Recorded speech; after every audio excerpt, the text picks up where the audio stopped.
OBC Morcha നേതാവ് advocate Ranjith Sreenivasan വധക്കേസിൽ വധശിക്ഷയ്ക്കെതിരെ പ്രതികൾ നൽകിയ അപ്പീലിൽ സർക്കാരിന് ഹൈക്കോടതിയുടെ നോട്ടീസ്.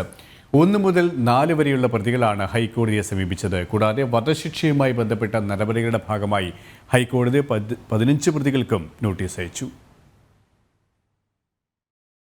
ഒബിസി മോർച്ച നേതാവ് രഞ്ജിത്ത് ശ്രീനിവാസൻ വധക്കേസിൽ 1 മുതൽ 4 വരെയുള്ള പ്രതികളായ നൈസാം, അജ്മൽ, അനൂപ്, മുഹമ്മദ് അസ്ലം എന്നിവർ വധശിക്ഷയ്ക്കെതിരെ നൽകിയ അപ്പീലിലാണ് ഹൈക്കോടതി സർക്കാരിന് നോട്ടീസ് അയച്ചത്. അപ്പീൽ ഹർജി ഹൈക്കോടതി മാർച്ച് 13-ന് വീണ്ടും പരിഗണിക്കും. കൂടാതെ വിചാരണ കോടതി വിധിച്ച വധശിക്ഷ ഹൈക്കോടതി ശരിവെക്കേണ്ടതുണ്ട്. അതിനാൽ വധശിക്ഷയുമായി ബന്ധപ്പെട്ട നടപടികളുടെ ഭാഗമായി ഹൈക്കോടതി 15 പ്രതികൾക്കും നോട്ടീസ് അയച്ചു. കേസിലെ 15 പ്രതികളും കുറ്റക്കാരെന്ന് കണ്ടെത്തി മാവേലിക്കര അഡീഷണൽ സെഷൻസ് കോടതി വധശിക്ഷ വിധിച്ചിരുന്നു.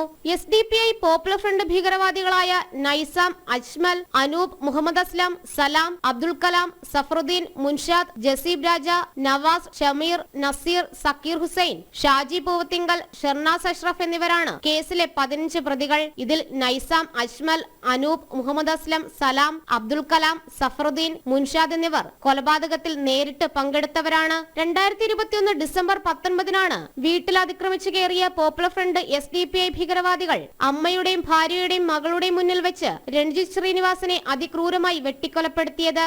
ജനം, കൊച്ചി.